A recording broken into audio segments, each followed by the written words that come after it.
السلام علیکم ورحمۃ اللہ وبرکاتہ۔ آج میں آپ کے سامنے ایک دعا پیش کرتا ہوں۔ بڑی ہی تاثیر والی دعا ہے اور آزمودہ ہے۔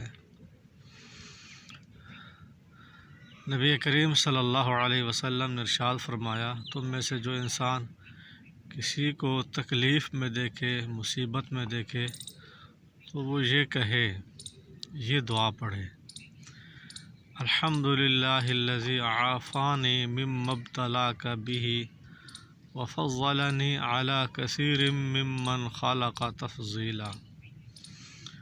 جو شخص، جو انسان یہ دعا پڑھے گا، لم یصبہ ذلک البلاء، اس کو کبھی بھی وہ مصیبت، وہ تکلیف نہیں پہنچے گی۔ جب بھی آپ کوئی حادثہ دیکھیں، کوئی تکلیف زدہ انسان کو دیکھیں، تو یہ دعا پڑھ لیا کریں۔ اللہ تعالیٰ آپ کو پریشانیوں سے دور فرمائے گا، تکلیفات سے دور کر دے گا۔ یہ دعا میں 3 بار آپ کو پڑھ دیتا ہوں اور اس کے بعد اس کا ترجمہ بھی آپ کو پیش کر دیتا ہوں۔ الحمد للہ الذی عافانی مما ابتلاک بہ وفضلنی علی کثیر ممن خلق تفضیلا۔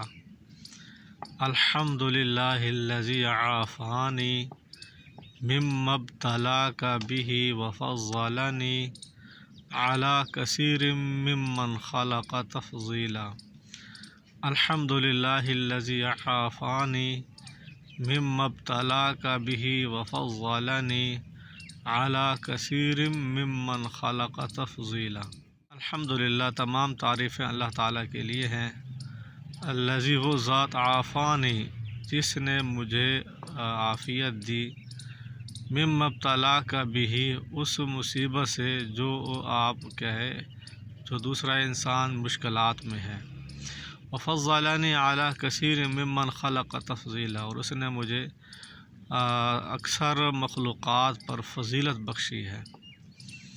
مطلب یہ ہے کہ مفہوم اس دعا کا یہ ہے کہ اللہ تعالیٰ نے مجھے اس مصیبت سے، اللہ تعالیٰ نے مجھے دور رکھا ہے، بچایا ہے، اور اللہ تعالیٰ نے مجھے اکثر مخلوقات پر فضیلت بخشی ہے۔ یہ دعا کا مفہوم ہے۔ ہمیں چاہیے ہم اس دعا کو یاد کریں، اور اس دعا کے بڑے ہی فائدے ہیں۔ اگر یہ دعا اور یہ ویڈیو آپ کو اچھی لگے، لائک کریں، شیئر کریں، سبسکرائب کریں۔